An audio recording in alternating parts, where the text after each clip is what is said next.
Alasan mereka yang mengatakan bahwasanya doa orang yang hidup tidak akan sampai kepada orang yang mati, biasanya mereka akan mengetengahkan sebuah hadis Rasulullah Sallallahu Alaihi Wasallam. Apa Nabi cakap? Idza mata ibnu Adam in qata'a amaluhu illa min salasin, shadaqatun jariyah aw ilmun yantafa'u bihi wa waladun shalih alladzi yad'u lahu. Biasanya inilah alasan mereka yang mengatakan bahwasanya doa orang yang hidup tidak akan sampai kepada orang yang mati, dan juga apabila anak Adam meninggal dunia terputuslah amal mereka kecuali hanya 3 perkara sahaja: shadaqatun jariyah, ilmu yang bermanfaat, dan anak yang soleh yang mendoakan kedua orang tuanya. Hanya ini sajalah katanya yang boleh meringankan dan membantu apabila seorang hamba sudah meninggal dunia ataupun meninggalkan kehidupan yang fana ini. Tuan-tuan dan puan-puan, kalau kita lihat memang dalam kitab tafsir Ibnu Katsir, di situ dikatakan bahwasanya doa orang yang hidup tidak akan sampai kepada orang yang mati. Tapi kalau tuan-tuan dan puan-puan lihat dalam tafsir Shawi, di situ dikatakan ada 7 alasan yang mengatakan bahwasanya doa orang yang hidup itu sampai kepada orang yang sudah meninggal dunia. Tuan-tuan dan puan-puan yang berbahagia, saya tak nak kalau kita semua hanya ikut-ikut saja dengan orang ramai ya. Kita juga mesti tahulah sebenarnya apa dalil ataupun dasarnya yang mengatakan bahwasanya apa yang kita laksanakan ini disampaikan kepada orang-orang yang kita niatkan ataupun orang-orang yang sudah meninggal dunia. Maka saya sampaikan beberapa alasan saja, dan saya harap alasan ini boleh menambah keyakinan kita dan kepercayaan kita bahwasanya apa yang kita buat di pagi yang mulia ini disampaikan oleh Allah Subhanahu wa taala kepada orang-orang yang kita niatkan.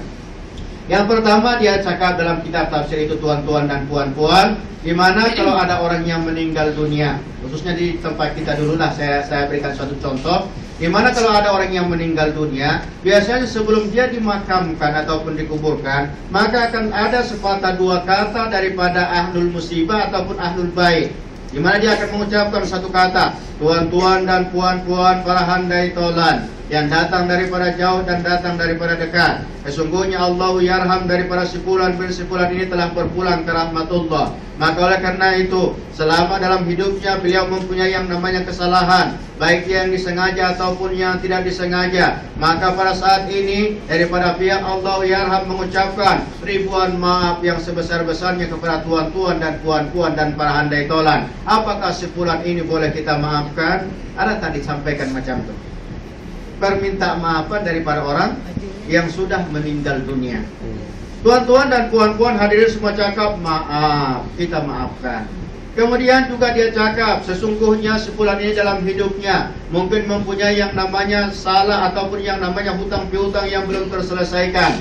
Sesungguhnya arwah daripada umat muslimin meninggal dunia akan terawang-awang di antara langit dan bumi selama hutang-hutang beliau belum terselesaikan. Mana tahu di antara para handai tolan ada yang tersangkut masalah hutang piutang yang Allah yarham ini, agar segera diselesaikan dengan orang yang sudah ditunjuk oleh ahlul bait ataupun ahli musibah. Ada tadi sampaikan macam itu. Di masa Nabi ada seorang sahabat meninggal dunia. Lalu pada saat itu Nabi dijemput, diminta untuk menyolatkan beliau. Nabi SAW tak mau menyolatkan. Kenapa? Sebab Nabi SAW tahu dia meninggalkan hutang yang teramat banyak. Nabi cakap, selesaikan dulu hutangnya, lunaskan dulu hutangnya, baru saya akan solatkan beliau. Pada saat itu ditanyalah para ahli waris, saudara mara yang ditinggalkan. Ahli waris pun menjawab, ya Rasul, sesungguhnya kami ini miskin, kami tak punya apa-apa ya Rasul. Dan dia pun meninggalkan hutang yang teramat banyak, dan kami pun tak sanggup untuk melunaskannya ya Rasul, kata mereka. Pada saat itu ada seorang sahabat duduk di samping daripada Nabi kita. Dia cakap, ya Rasulullah, sesungguhnya saya punya harta. Bolehkah saya ambil harta saya dan saya lunaskan hutang daripada sepulan yang meninggal ini? Nabi SAW pun mengizinkan dan membolehkan beliau. Padahal sahabat yang duduk di sebelah Nabi ini tidak ada hubungan famili di antara mereka. Dia ambil hartanya, setelah itu dia lunaskan hutang daripada orang yang meninggal. Dan selepas itulah barulah Nabi kita SAW mau menyolatkan beliau. Mananya tuan-tuan dan puan-puan, amal orang yang hidup bermanfaat bagi orang yang sudah meninggal dunia, walaupun tidak ada kena-mengena ataupun hubungan famili di antara mereka. Tuan-tuan dan puan-puan, kita hadir di Makkahul Mukarramah.